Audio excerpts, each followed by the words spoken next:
오늘 본문에 있는 이 말씀을 가지고 하박국 하나님께 질문을 던지다라는 제목으로 하나님의 말씀을 증거하도록 하겠습니다. 하박국 하나님께 질문을 던지다. 지난 추수감사주일 날에 저희 교회가 모든 공예 예배가 없었습니다. 제가 좀 이 공예배를 전체 없앴던 것은 좀 의도적인 그런 면들이 좀 있는데요.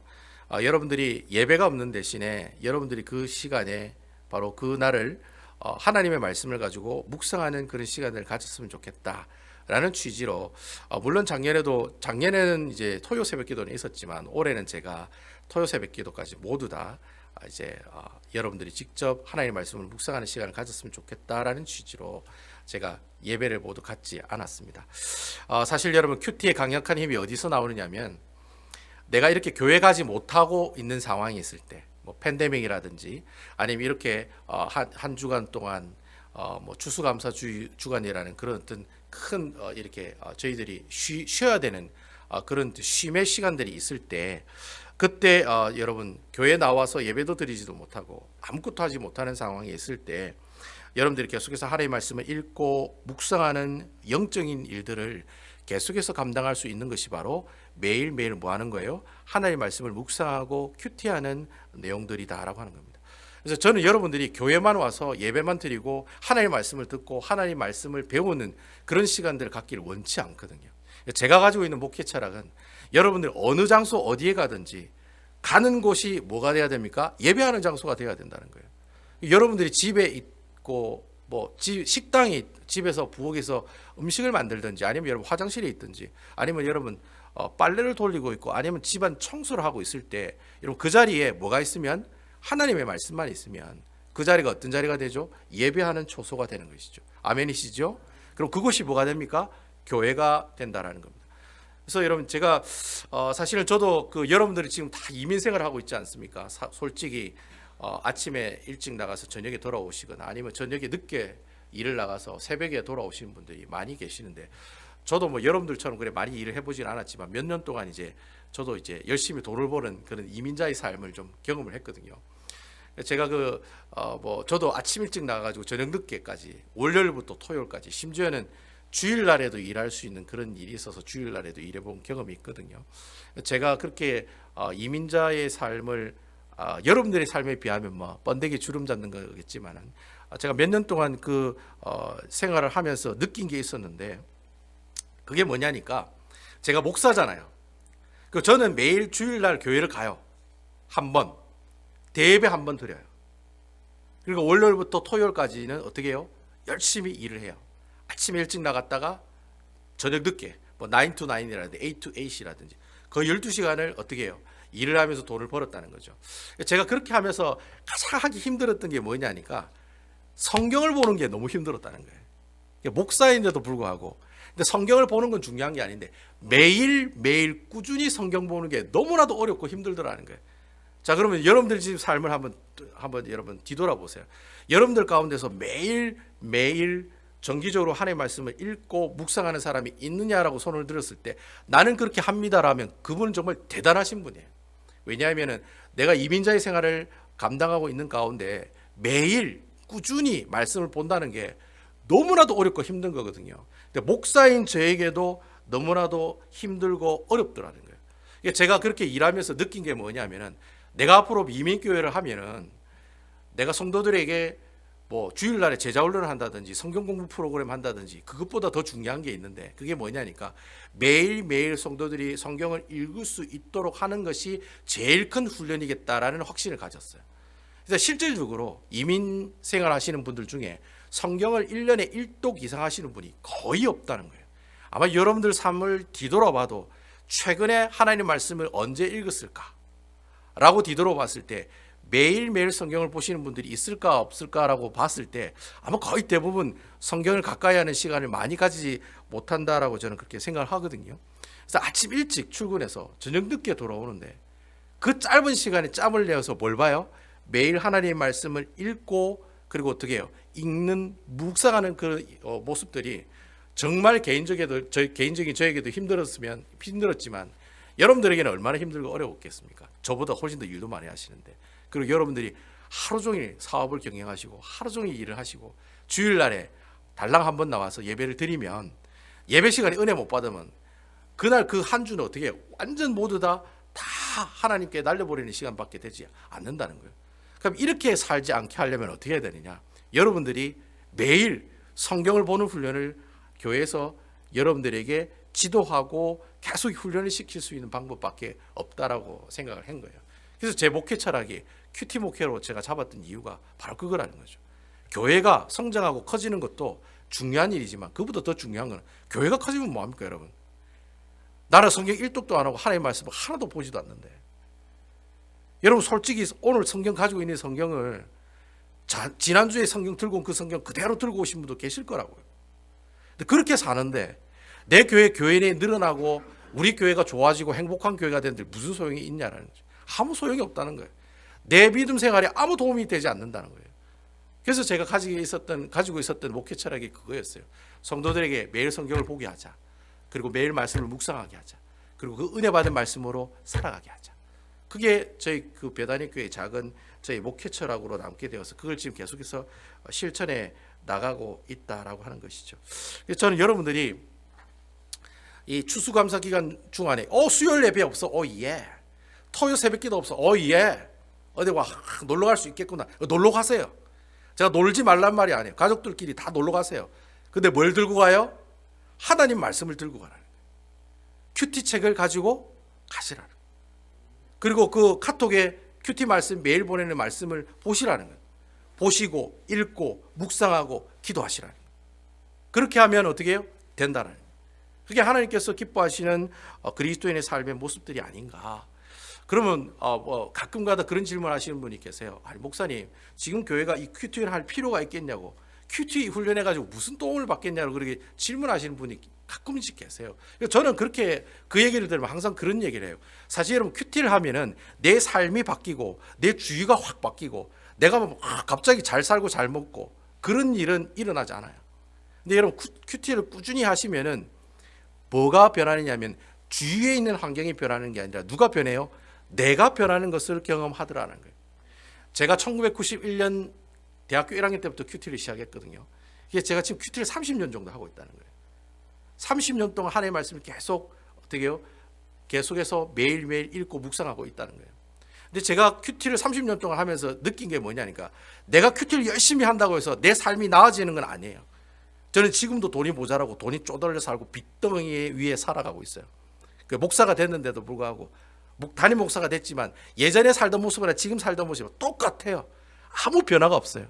근데 중요한 것은 누가 변하더라? 내 스스로가 변하더라는 거예요. 이게 큐티의 가장 큰 장점이 그거예요. 내가 큐티를 한다고 해서 내 주의가 바뀌는 것이 아니에요. 내 환경이 잘났고 잘 살고 뭐 이렇게 좀 나아지는 것이 아니에요. 내 살림살이가 좀 나아진다. 하나님의 말씀 묵상하고 전혀 상관이 없는 일이 될 수도 있어요. 근데 중요한 것은 30년 동안 목회하면서 느낀 것은, 큐티하면서 느낀 것은, 말씀을 묵상하고 말씀을 매일 꾸준히 보면 내가 조금씩 변하는 모습들을 경험할 수 있더라는 거예요. 내 생각이 변하고 내 말이 변하고 내 행동이 변하고 내가 가지고 있는 모든 것들이 다 변하더라는 거예요. 말과 생각과 행동들이 급하게 변하는 건 아니에요. 급하게 변하면 이상해지는 거죠. 조금씩 변하더라는 거예요. 그래서 내 믿음이 점점 자라나는 것을 우리가 경험할 수 있게 되더라는 거예요. 그래서 여러분 저희 교회가 추구하는 게 세 가지가 있잖아요. 하나님을 알고, 그리고 하나님 말씀 안에 자라고, 그리고 하나님을 어떻게 해라? 보여주라는 거예요. Knowing, growing, showing. 이게 저희 교회의 그 표거든요. 하나님의 말씀대로 살아갈 때 knowing, 하나님을 알아가고, growing, 자라가고, 하나님 말씀을 showing, 보여주는 삶을 살아가는 것이 베다니 교회의 어떻게 교회 전체적인 세 가지 삶의 표예요. 그런 모습으로 추구하고 살아가는 것이 베다니 교회의 모습들이다라고 하는 거예요.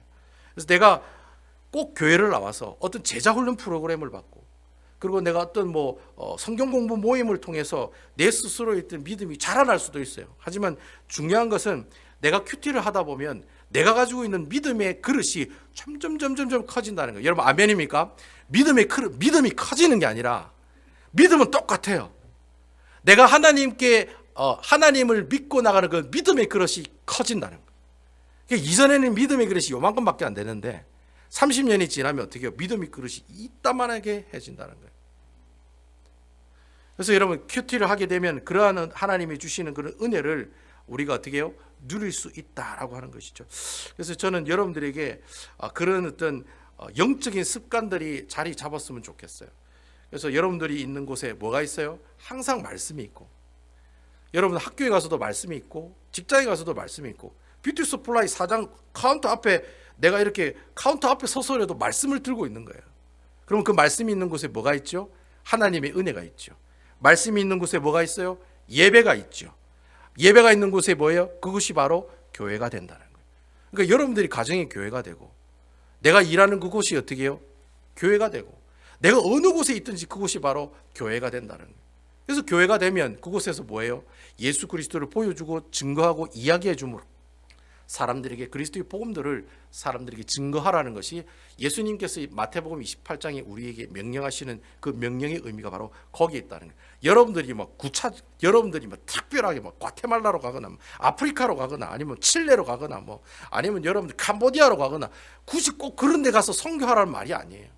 여러분들이 가는 그 어느 곳에 무엇을 들고 하면, 말씀을 들고 하면 그곳이 뭐가 되는 거예요? 선교지가 되는 거고, 그것이 교회가 된다라고 하는 거예요.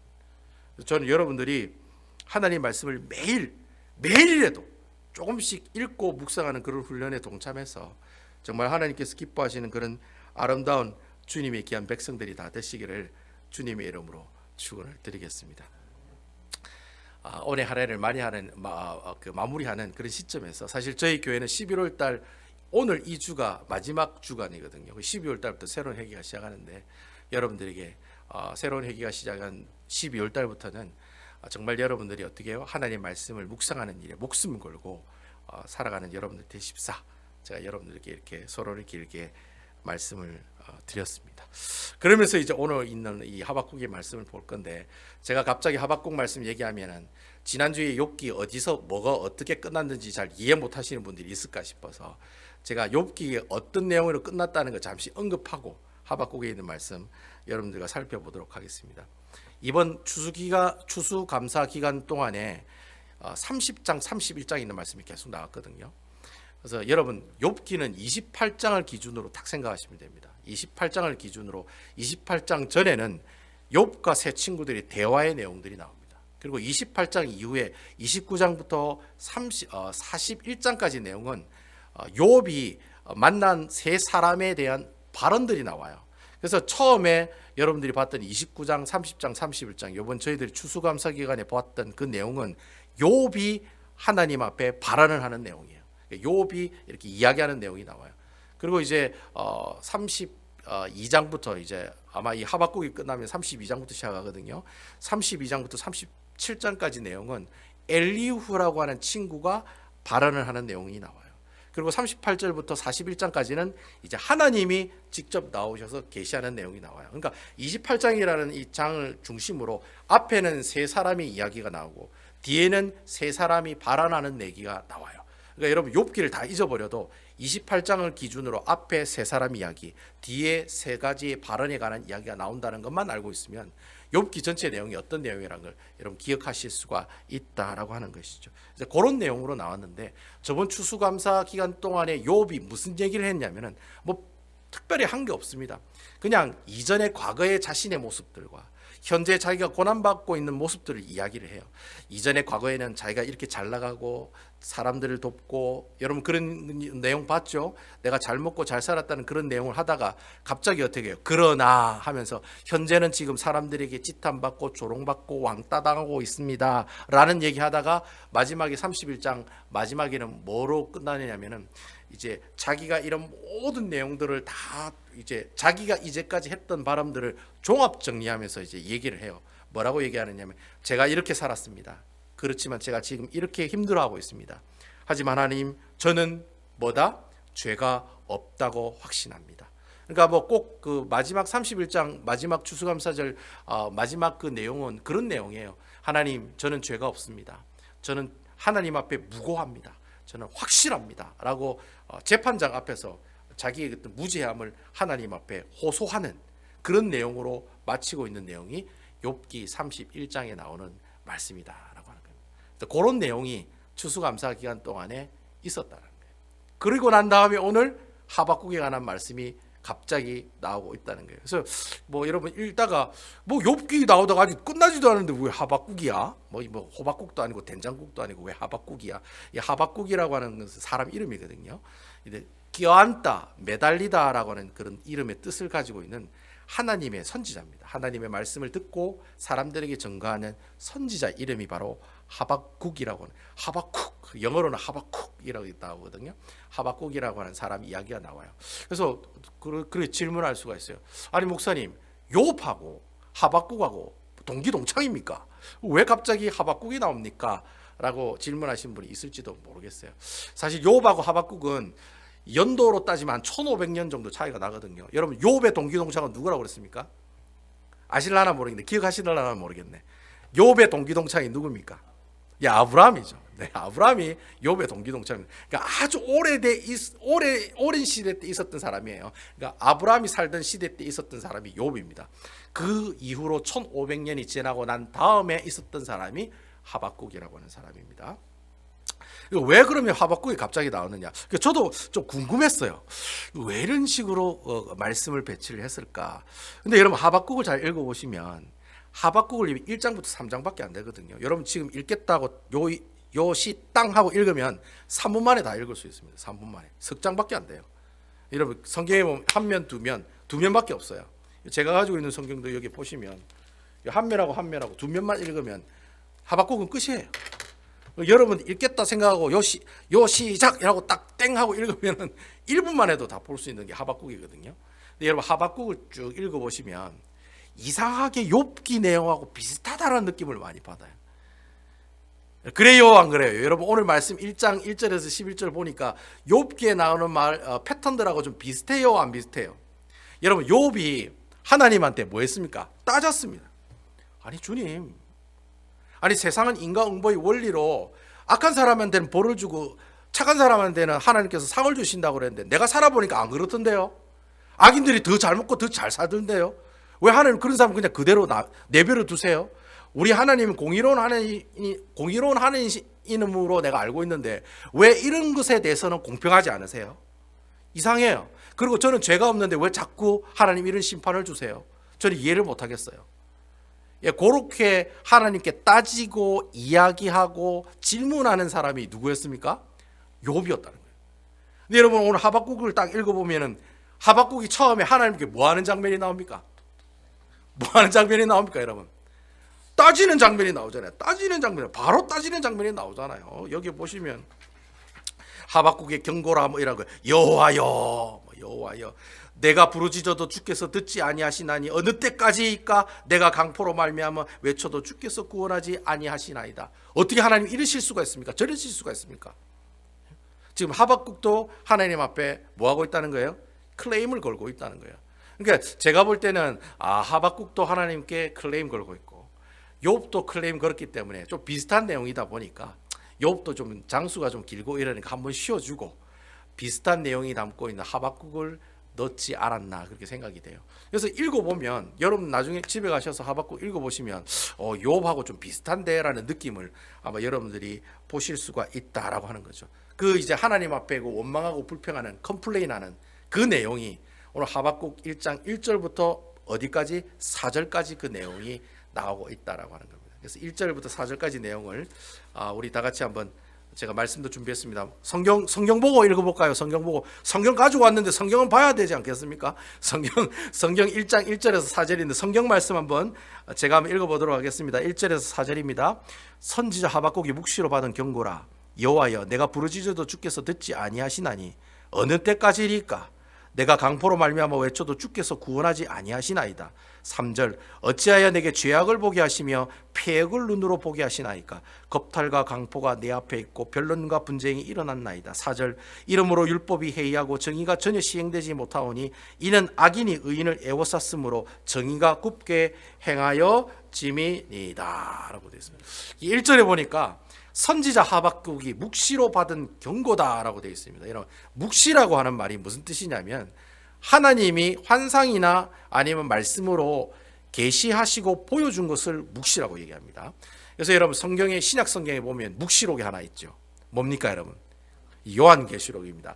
요한계시록. 예, 이게 바로 묵시라고 할 수 있습니다. 그러니까 하나님이 선지자에게 어떤 환상을 보여주시거나 어떤 음성을 들려주셔서 그걸 그대로 받아서 기록하고 본대로 기록한 것을 우리가 이제 하나님의 말씀으로 이제 기록한 그 글이 바로 오늘 우리가 보고 있는 이 묵시에 관한 내용이다라는 겁니다. 그래서 성경에 보면 경고다 이래야 되는데 이 경고가 뭐 우리가 알고 있는 워닝이다 뭐 이런 그런 의미는 아니고요. 경고라는 말은 보통 선지자가 이스라엘 백성들에게 하나님의 계시를 이야기합니다라는 뜻을 표현을 쓸 때 경고라고 하는 그런 단어를 씁니다. 그러니까 하나님께 받은 계시를 이스라엘 백성들에게 이야기하노라라고 이렇게 해석을 할 수가 있는 내용이 1절에 있는 말씀의 내용이라고 하시면 될 것 같아요. 자, 그리고 2절에 한번 보시면 2절에 무슨 내용이 나오고 있습니까? 여호와여라고 하는 단어가 나오고 있어요. 제가 시편 설교할 때 여호와여 하면 이 내용이 무슨 내용이라고 제가 말씀드렸습니까? 뭐 하는 내용이라 했습니까?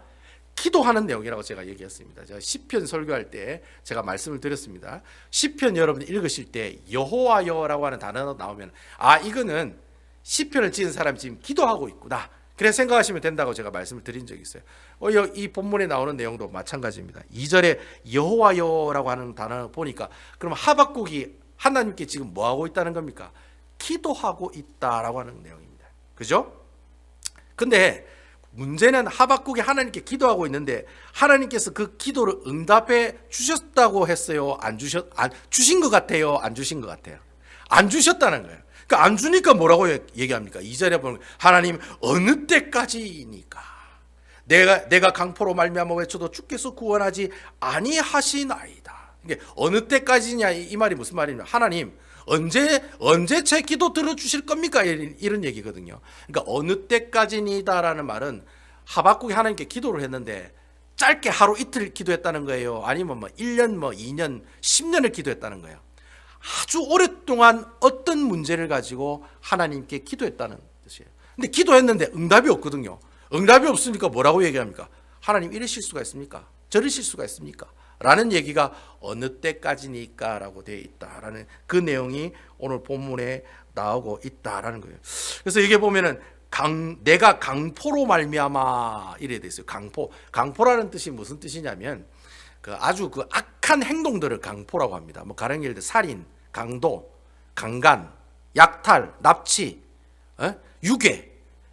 그러니까 여러분 여러분들이 알고 있는 범죄들 가운데서 아주 독한 범죄들 있잖아요. 어디 인간으로서 저럴 수가 있느냐라고 생각하는 범죄들, 살인이라든지 강간이라든지 강도라든지 약탈, 납치, 유괴 이런 거는 죄 중에서도 아주 좀 이렇게 정도가 좀 큰 죄들이잖아요. 이런 죄들을 모아서 뭐라고 얘기하냐면 강포다 그렇게 얘기해요. 근데 여기 보니까 어느 때까지니까 내가 강포로 말미암아 외쳐도 주께서 구원하지 아니하시니이다. 그러니까 하박국 선지자가 이스라엘 백성들이 강포를 행하더라는 거예요. 강포를 행했다면 이스라엘 백성들이 어떻게 해요? 도덕적으로 아주 타락한 삶을 살아가고 있었다는 거예요. 그러니까 하박국이 선지자로 있을 때 그때 이스라엘 백성들이 어떻게 살았다는 겁니까? 좀 쉽게 좀 속된 말로 얘기하면 아주 개판으로 살았다는 거예요. 어떻게? 도덕적으로 아주 잘못된 삶을 살아갔다는 거예요. 이 이스라엘 백성들은 왜 하나님 나라의 백성들이잖아요. 하나님 말씀대로 살아가야 될 사람들이 도덕적으로 타락을 했다는 거예요. 근데 그 타락하는 행위들이 강포와도 같다는 거예요. 살인, 강간, 납치, 유괴 이런 것들을 막 밥 먹듯이 그냥 아무 양심에 끄리낌 없이 행했던 시대가 하박국이 선지자로 있었던 그 시대의 모습들이었다라고 하는 거예요. 심지어는 4절에 보면 뭐라고 얘기하고 있습니까? 우리 4절 볼까요? 4절에 보면 그렇게 얘기하고 있습니다. 율법이 해이하고 정의가 전혀 시행되지 못하더라. 도덕적으로만 타락한 것이 아니라 이스라엘 백성들이 뭐예요? 율법이 해이하고, 율법이 해이했다는 말이 무슨 말입니까? 하나님의 말씀을 죽어도 안 들었다는 거예요. 하나님 말씀 읽지도 않고 보지도 않고 하나님께 예배드리지도 않고 기도도 안 하고 하나님 말씀하고는 전혀 다른 사람으로 살아갔다는 거예요. 살인하지 말지니라 살인 열심히 하고, 내 부모를 공경하라 열심히 부모를 공경하지 않고, 간음하지 말아라 열심히 간음하고, 도둑질하지 말아라 열심히 도둑질하고, 거짓 증거하지 말아라 열심히 거짓말하고. 그러니까 하나님의 말씀이 없으니까 어떻게 해요? 도덕적으로도 타락하고 마찬가지로 영적으로도 타락한 삶을 살아갔던 사람들이 바로 누구냐? 바로 하박국이 선지자로 있었던 시대였다는 거예요. 그럼 도대체 그 시대가 어떤 시대냐? 그 하박국이 있었던 그 시대 때 왕이 누구냐면 여호와김이라고 하는 이스라엘의 왕이었습니다. 여러분 미스터 김이 아닙니다. 뭐 미스터 문이 아니고 여호와김. 원래는 엘리야김이라고 하는 이름입니다. 이 여호와김은 그 요시아의 첫째 아들이거든요. 요시아 왕의 첫째 아들인데 왜 이 하박국 선지자로 있었을 때 여호와김이라고 하는 왕이 타락한 삶을 살아갔냐면은 이 여호와김의 아버지가 요시아입니다. 요시아. 여러분 이스라엘이 북이스라엘과 남유다로 나중에 솔로몬이 죽고 난 다음에 나눠지거든요. 그래서 북이스라엘은 왕이 몇 명이 나오느냐면 19명이 나와요. 그리고 남유다는 몇 명이 나와요? 22명의 왕이 나와요. 그런데 여러분 여호와김이라고 하는 이 왕은 몇 번째 왕이냐면 남유다의 20번째 왕이에요. 자, 그러면 남유다가 망할 때가 됐습니까? 안 됐습니까, 여러분? 총 22명인데 20명째 왕이 나왔으니까 21, 22 여호와긴 시드기야. 제가 여러분 역대하 공부하면서 내 왕 이름은 제가 외우라고 제가 말씀드렸는데 기억나시는지 모르겠네. 여호아하스, 여호와김, 여호와긴, 시드기야. 예레미야 할 때 우리 배웠죠? 이 네 사람, 이 예레미야가 있었을 때의 왕들이거든요. 여호아하스, 여호와김, 여호와긴, 시드기야. 이 시드기야가 이제 마지막으로 남유다가 이제 쫄딱 망하잖아요. 바벨론에게 망하잖아요. 근데 그 앞에 이전에 여호아하스 이전에 요시아라고 하는 왕이 있었습니다. 요시아. 이 요시아 왕은 어떤 왕이냐면은 다윗이 죽고 난 다음에 하나님한테 전무후무한 왕이다라고 칭찬을 받은 사람이 바로 이 요시아 왕이었어요. 이 요시아 왕이 대단한 왕이었습니다. 개혁을 행하고 하나님의 율조를 회복하고 하나님 11조를 회복하고 예배를 회복한 왕이 이 요시아 왕이었는데 이 남유다의 22명의 왕 중에 8명의 왕이 하나님께 칭찬받는 왕이 있었거든요. 근데 그 8명의 왕 중에 제일 따봉이다라고 칭찬받은 사람이 누구예요? 요시아 왕이었습니다. 근데 이 요시아 왕이 아들이 5명인가 있었어요. 근데 그 요시아가 갑자기 죽어요. 뭐 그런 이유로 죽습니다. 전쟁 나갔다가 갑자기 죽어요. 요시아가 죽으니까 급하게 왕을 세운 사람이 누구냐면은 둘째 아들 여호아하스라고 하는 왕을 세웠어요. 자, 여러분, 왕을 원래 세우면 장남이 돼야 돼요? 아니면 차남이 돼야 돼요? 근데 장남이 안 되고 차남이 됐어요. 이유가 뭘까요? 장남이 좀 삐딱선을 탔기 때문에 그런 거죠. 그죠? 그러니까 그 왕을 세우는 그 주위에 있는 장로들이라든지 정치가들이 여호와김은 장남인데도 불구하고 하나님 왕이 될 자격을 갖추지 못했다고 생각을 한 거예요. 그래서 이 여호와김을 어떻게 해요? 왕으로 세우지 않고 둘째 아들인 여호아스를 왕으로 세워요. 자, 그런데 여러분 이것이 어찌된 일입니까? 이 여호아스가 왕이 되고 난 다음 3개월만 왕이 되고 왕의 자리에서 물러나게 돼요. 왜 물러났냐면은 이 애굽이라고 하는 나라가 이 바벨론하고 싸움하러 갔다가 싸움에서 지거든요. 그래서 애굽이 다시 돌아오다가 애굽에 돌아오다가 이 이스라엘 땅을 거쳐서 이제 애굽으로 내려가다가 어떻게 해요? 여호아하스가 어떻게 해요? 왕으로 돼 있는데 그 여호아하스는 원래 애굽을 싫어하는 왕이었어요. 그렇다 보니까 어떻게 해요? 자기가 힘이 세니까 여호아하스를 왕으로 끌어내리고 누구를 왕으로 세웠을까요? 첫째 장남인 엘리야김인 이 이름을 바꿔서 여호와김을 왕으로 세웠다는 거예요. 자, 그러면 여러분 장남이 3개월 만에 둘째 아들이 3개월만 왕하고 물러나고 첫째가 이제 장남이 왕이 되었으니까 장남이 자기를 미워했던 사람들 다 죽일까요? 안 죽일까요? 싹 다 죽이기 시작하는 거예요. 근데 그 죽였던 사람들이 다 하나님의 말씀에 순종하는 의인들이었어요. 그러니까 하나님의 말씀에 순종하는 사람들을 어떻게 해요? 다 죽이기 시작하는 거예요. 우리 아버지 죽었을 때 나를 왕으로 천거 안 하고 우리 둘째 동생을 네가 왕으로 했지. 너 다 죽어. 그래서 여러분 그때 여호아하스를 세웠던 모든 사람들 다 죽이는 피바람이 일어난다는 거예요. 그런데 여러분 이 여호와김이 그렇게 정치적으로도 폭력 정치를 썼지만은 영적으로도 얼마나 타락했냐면 그 당시에 예레미야가 선지자로 있었거든요.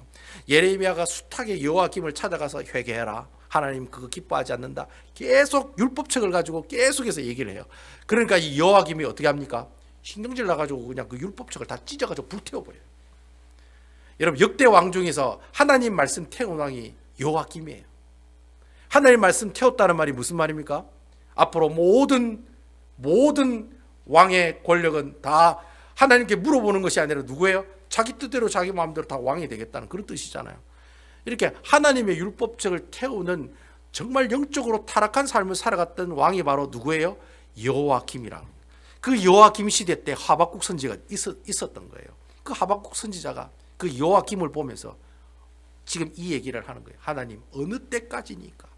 어떻게 이렇게 나쁜 왕으로 세워줄 수가 있습니까? 하나님. 근데 여러분, 여호와김이 몇 년 동안 왕을 하냐면 11년 동안 왕을 하거든. 11년 동안. 여호아스는 3개월 만에 왕에서 물러났는데, 이 여호와김은 또 못된 사람이 또 오래 살아요. 또 보면 이 못된 왕들이 보면, 역대 왕들을 보면 못된 왕들이 또 오래 살아요. 므낫세 같은 사람은 몇 년 삽니까? 한 52년 살았을 거예요. 므낫세도 히스기야의 아들 아닙니까? 제일 못된 아들 아닙니까? 그 므낫세도 그렇게 오래 살았거든요.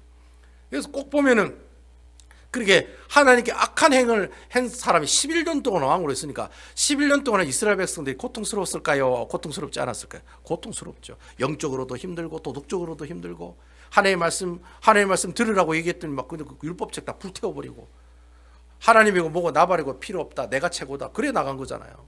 근데 그 기간이 11년 동안 계속되니까 하박국 선지자가 기가 찬 거예요.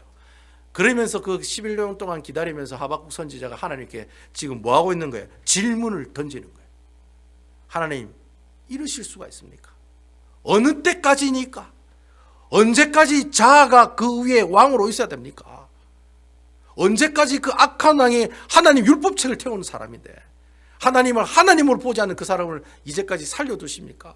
하나님 언제 우리를 구원하시겠습니까? 라고 지금 그렇게 구구절절하게 얘기하고 있는 내용이 바로 오늘 본문에 나오는 내용의 말씀입니다.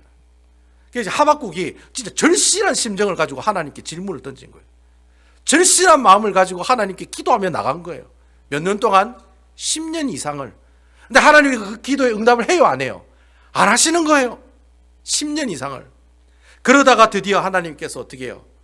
기다리다가 하나님께서 드디어 그 하박국의 질문에 응답하는 그 내용이 나왔다는 거예요. 그 응답에 관한 내용이 5절부터 11절에 나오는 말씀이 바로 하나님이 그 하박국 선지자의 기도 내용을 듣고 응답하시는 내용이 나오고 있다라는 겁니다. 좀 긴 내용이지만은 우리 5절에서 11절에 있는 말씀 제가 쭉 한번 읽어보도록 하겠습니다. 5절에서 11절에 있는 말씀입니다.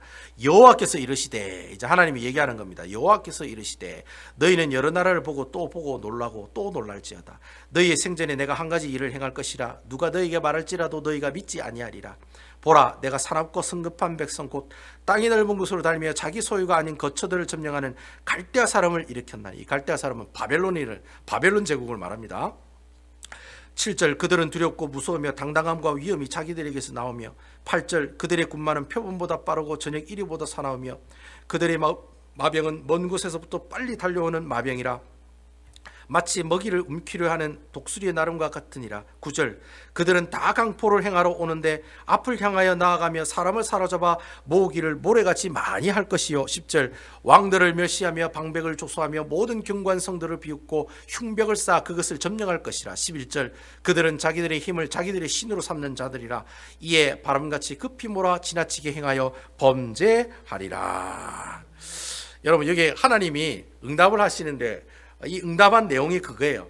그래, 내가 심판해 줄게. 심판해 주신다고 얘기를 해요. 근데 어떻게 심판하신다는 거야 하면, 이스라엘 백성들이 악인들이잖아요. 근데 그 악인들을, 그보다 더 독한 악인들을 대동해서 내가 그 이스라엘 백성들을 심판하겠다, 그렇게 얘기를 하는 거예요.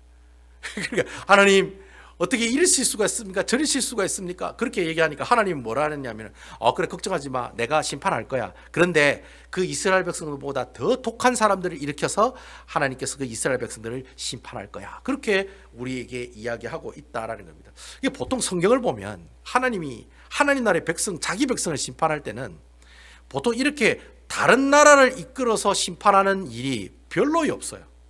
거의 대부분 어떻게 심판해요? 직접 심판하세요. 뭘로? 뭐 불을 임하게 한다든지, 아니면 가뭄을 준다든지, 메뚜기 재앙을 내린다든지, 아니면 뭐예요? 하여튼 하늘에서 불이 떨어진다든지, 하나님이 직접 이스라엘 백성들을 어떻게 해요? 심판하시거든요. 여러분, 성경을 보면 다 그런 내용으로 되어 있어요. 그런데 여러분, 오늘 보니까 하나님께서 이스라엘을 어떻게 심판하시냐면 다른 이방 민족을 통해서 심판하시겠다고 얘기하는 거예요. 이것은 이제까지 하나님이 이스라엘 백성들을 채찍질할 때 쓰는 방법이 아니었거든요. 그래서 5절 첫 번째 그런 얘기가 나오는 거예요. 놀라지 말아라, 놀라지 말아라. 야야, 내가 너희들에게 심판을 줄 건데 놀라지 마라. 왜 놀라지 말아라?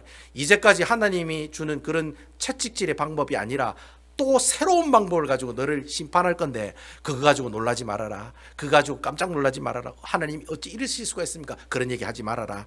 내가 어쩌든 간에 이 이스라엘보다 더 독한 사람을 일으켜서 어떻게 해요? 너희들을 심판할 거다. 그런 얘기를 오늘 이 말씀을 통해 우리에게 하고 계신다라고 하는 겁니다. 그러니까 사실 여러분, 이게 갈대아 사람이란 말은 북쪽에 있는 사람들이라는 뜻이거든요. 북쪽에 있는 사람들. 이스라엘 백성들이 제일 싫어하는 사람들이 북쪽에 있는 사람들이었습니다. 왜 북쪽에 있는 사람들이 싫어하냐면, 여러분 남유다 위에 북이스라엘이 있었잖아요. 근데 북이스라엘이 누구에게 망했어요? 아수르라고 하는 북쪽에 있는 나라에게 망했어요. 근데 이 아수르를 누가 망하게 해요? 바벨론이 망하게 해요. 이게 바벨론이 이제 북쪽에 있는 땅을 다 점령한 거예요. 그러니까 이 바벨론이 어떻게 해요? 남유다를 공격해서 쫄딱 망하게 한다라는 위협이 자꾸 오니까 이 이스라엘 백성들이 어떻게 해요? 북쪽에 있는 사람들을 다 싫어하고 북쪽에 있는 사람들하고 상종을 안 하려고 하는 거예요. 근데 나중에 결국에는 남유다가 누구에게 망합니까? 바벨론한테 BC 586년에 쫄딱 망하잖아요. 그래서 몇 년 동안 포로로 잡혀갑니까? 70년 동안 바벨론의 갈대아 우르라는 그 갈대아 지방의 모든 포로들이 다 잡혀가요. 그게 잡혀간 사람들 중에 에스겔도 있고 다니엘도 있고 학개, 스가랴, 말라기 다 잡혀간 거예요. 그래서 그 사람들이 다시 돌아오잖아요. 에스겔, 다니엘은 그곳에 계속 있고 나머지 사람들이 다 다시 돌아오잖아요. 그래서 결국에는 하나님께서 이 북쪽에 있는 바벨론을 일으키셔서 어떻게 결국에는 남유다를 심판하실 거다. 그러니까 너희는 걱정하지 마. 내가 그래 심판할 거야 라는 얘기가 하나님의 응답으로 우리에게 이야기해 주고 있는 내용이 우리가 오늘 본 하박국 선지자의 첫 번째 질문에 하나님이 첫 번째 응답하시는 내용이 오늘 본문을 통해 우리에게 이야기하고 있다라는 겁니다. 그래서 오늘 이 말씀을 통해 하나님께서 우리에게 주신 영적인 교훈이 뭐냐? 하나님께서 우리에게 주시고자 하는 영적인 교훈이 뭐냐? 저는 그거라고 생각해요. 여러분, 우리가 신앙생활 하다가 문제가 있을 때마다 어디 자리에 나가야 돼요? 내가 하나님 문제가 있으면 여러분 어떤 자리로 나가야 돼요? 하나님께 기도하는 자리로 나아가야 된다는 거예요. 여러분 아멘이시죠? 예수쟁이가 어려움을 당하면 하나님 앞에 나가는 것은 그건 너무나도 당연한 모습들이라는 거예요. 그러니까 여러분 어떤 신학 어떤 주석책에 보니까 그런 얘기를 해놨더라고요. 기도는 믿는 사람이 응답해야 할 신자의 기본적인 권리다. 그렇게 표현을 해놨더라고요. 여러분 하나님 앞에 문제가 생겼을 때 우리가 하나님께 나가서 기도하고 하나님께 나가서 물어보고 질문하는 것은 믿는 크리스찬이 해야 할 응당한 뭐예요? 기본적인 권리라고 하는 거예요. 여러분 아멘이십니까? 여러분 대한민국 국민이 대통령 선거에 한 표를 행사하는 투표권을 행사하는 것은 그런 국민이 가지고 있는 그 권리요 뭐예요? 의무잖아요. 마찬가지인 거예요. 예수 믿는 사람이 신앙생활 하다가 어려움이 왔을 때 하나님께 나가서 하나님의 뜻을 물어보고 하나님께 질문하는 것은 지극히 당연한 사실이라는 거예요. 영어로 말하면 due to, have to, 옵셔널이 아니에요. 예수쟁이는 무조건 어려움이면 일단 무릎 꿇고 나가는 것이 우리의 기본적인 의무요 권리 행사를 하는 모습들이다 라고 이야기한다라는 겁니다. 내가 하나님께 질문한다는 말이 무슨 말이죠? 하나님의 뜻을 물어본다는 거죠. 아멘입니까? 지금 하박국이 하나님께 질문을 던지잖아요. 하나님 이러실 수가 있습니까? 저러실 수가 있습니까? 왜 우리를 구원해 주시지 않습니까?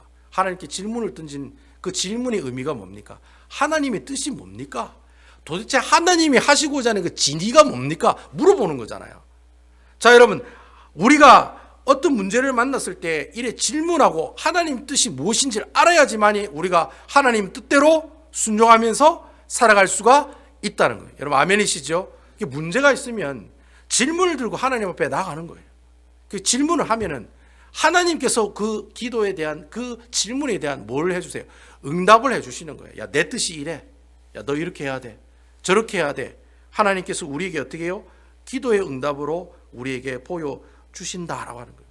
결국 여러분 믿는 사람들은 어떤 습관이 있어야 되느냐? 믿는 사람은 문제가 있으면은 항상 하나님에게 뭐하는 질문, 뭐하는 습관이 있어야 돼요? 질문하는 습관들이 있어야 된다는 거예요. 그래서 믿는 사람들이 어렵고 힘든 일이 있을 때마다 항상 어떻게 해요? 하나님께 나가서 질문을 던지는 거예요. 왜 저에게 이런 어려움을 주십니까? 왜 저에게 이런 아픔을 주십니까? 질문을 던지는 거예요. 그러면 하나님께서 그 질문에 대한 하나님의 뜻을 이야기해 주신다는 거예요.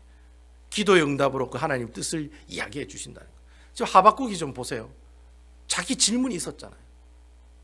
왜 하나님께서 율법책을 태운 그 왕을 계속해서 살려두십니까? 질문하잖아요. 그리고 하나님 뜻이 뭡니까? 묻잖아요. 그러니까 하나님께 뭐예요? 내 뜻은 걱정하지 마. 걔 나중에 심판받을 거야. 걱정하지 마. 어떻게 해요?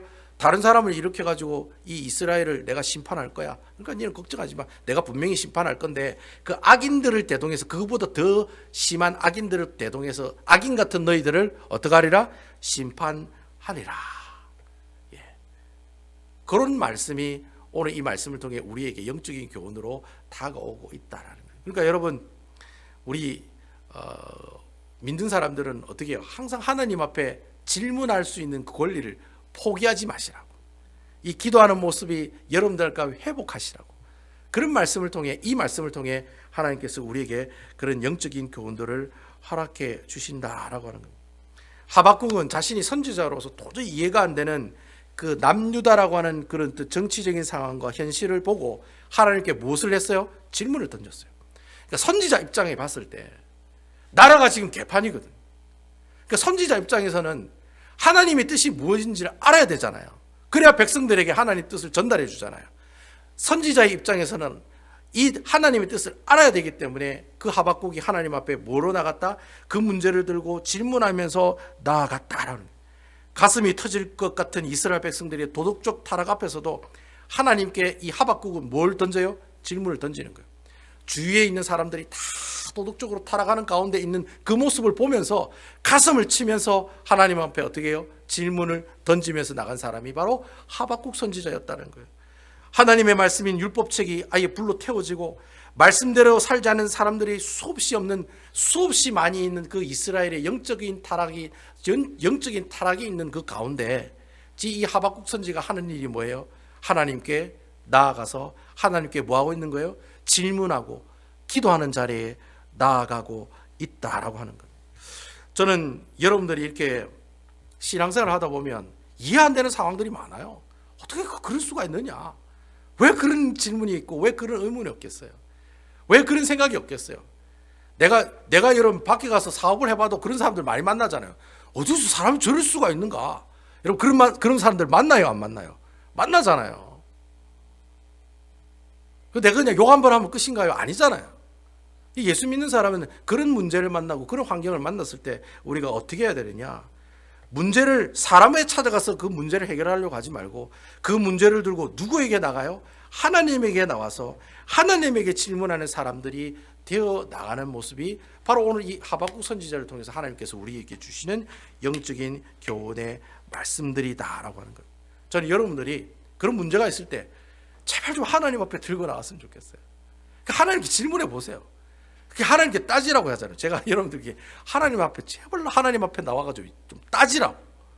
하나님 앞에서 따지시면 하나님께서 어떻게 응답하세요? 무엇으로 응답하세요? 말씀으로 응답하는 거예요. 아멘. 여러분 영주야, 네가 잘못했네. 네가 좀 고쳐야 되겠네. 하나님께서 그 하나님 음성으로 하나님께 환상으로 이렇게 보여주지 않으세요. 여러분 오늘날에는 환상과 계시가 다 중지된 상황에서 유일하게 우리에게 계시하고 있는 말씀이 바로 성경 말씀이라는 거예요. 그래서 여러분 성경을 무슨 계시라고 합니까? 특별 계시라고 하죠. 특별 계시. 예? 하나님께서 이미 성경에 있는 66권 말씀을 통해 우리의 모든 문제에 대한 질문들을 해답을 다 기록하고 있는 책이 바로 성경 66권에 나오는 말씀이라는 거예요. 그러니까 내가 하나님의 말씀을 묵상하는 게 하나님의 말씀을 매일 읽는 게 중요해요? 중요하지 않아요? 중요하다는 거예요. 내가 하나님의 말씀을 알아야 하나님의 기도의 응답을 알지요. 말씀을 하나도 모르는데 내가 열심히 기도해가지고 응답받았다. 여러분 그 응답 하나님 뜻이 아닐 확률이 99.99%예요. 하나님께서는 말씀에서 벗어난 응답을 절대로 하지 않으세요. 100% 하나님의 말씀을 통해 우리에게 응답하신다는 거예요. 그래서 여러분, 우리가 하나님 앞에 기도하는 자리에 나아갈 때 우리에게 가장 중요한 밑바탕이 되고 밑거름이 되는 것은 바로 하나님의 말씀을 매일 읽고 묵상하는 그 말씀, 그 성경 말씀, 그 성경 말씀이 여러분들 방석처럼 앉아 있을 때 쓰는 그 방석처럼 여러분들 방석이 다 깔고 앉아 있은 상태에서 하나님께 나갈 때만이 여러분들이 하박국이 하나님께 던진 질문에 하나님께서 어떻게 하신다? 응답하신다는 거예요.